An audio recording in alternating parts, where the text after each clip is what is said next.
Hey everyone, today we're diving into a really pivotal moment in recent American history, the massive nationwide No Kings protest. We're going to break down what it was, why it happened, and what it tells us about a country that really feels like it's being pulled in two different directions. So just how big was this? Well, to really get a sense of the scale, you have to start with this number. Organizers reported demonstrations in over 2,500 locations across all 50 states. We're talking everything from huge cities to small rural towns. This was aiming to be one of the largest single days of protest the U.S. had ever seen.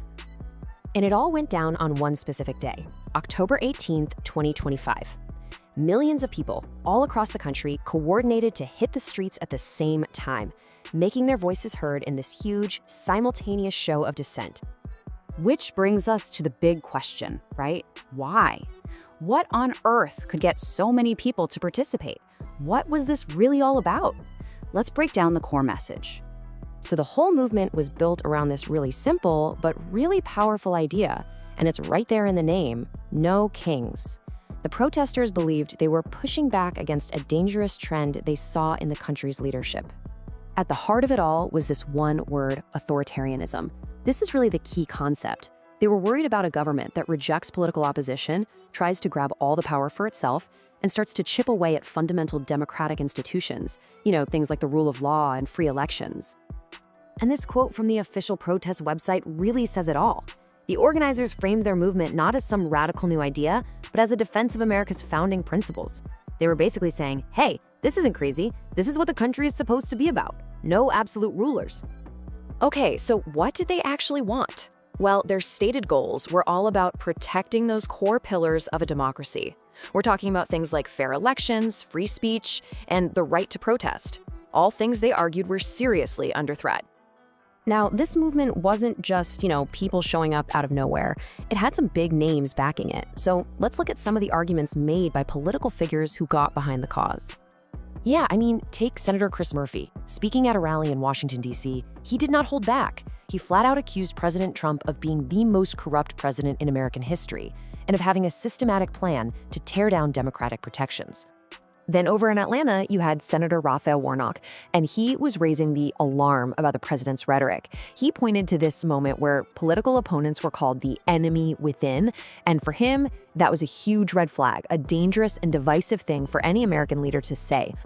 And Senator Warnock, well, he took it even further. He used this incredibly powerful word, fascism, to describe Republican-led efforts to redraw voting maps, which he argued were just designed to disenfranchise voters, to squeeze your voices out of the democracy. But of course, that is only one side of the story. The administration and its allies, they had a completely different take, and they built a powerful counter-narrative to frame the protests in their own way.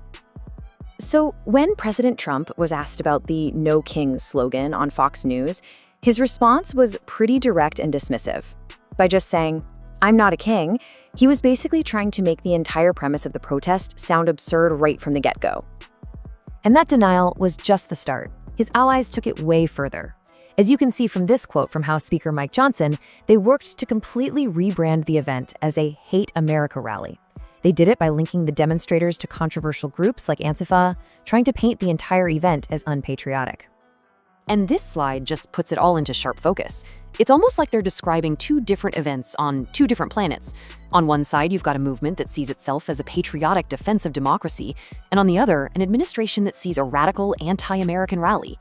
It's a perfect illustration of two totally separate realities. And this wasn't just talk, by the way. Republican governors in states like Texas and Virginia actually placed the National Guard on standby, citing potential threats from what they called Antifa-linked demonstrators. At the same time, allies were also claiming the protests were just a political tactic to drag out an ongoing government shutdown.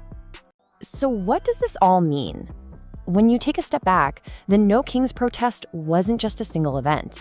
It was like a mirror held up to the nation, and it showed two fundamentally different interpretations of what America is. The whole conflict really boils down to these opposing ideas. One side saw a fight for democracy, for free speech, for patriotism. The other side saw a threat, something treasonous that was designed to intimidate and divide. The very same actions were interpreted in completely opposite ways. And that leaves us with this final, really critical question. The No Kings protests didn't just happen in a vacuum. It laid bare this deep, polarizing chasm in American society.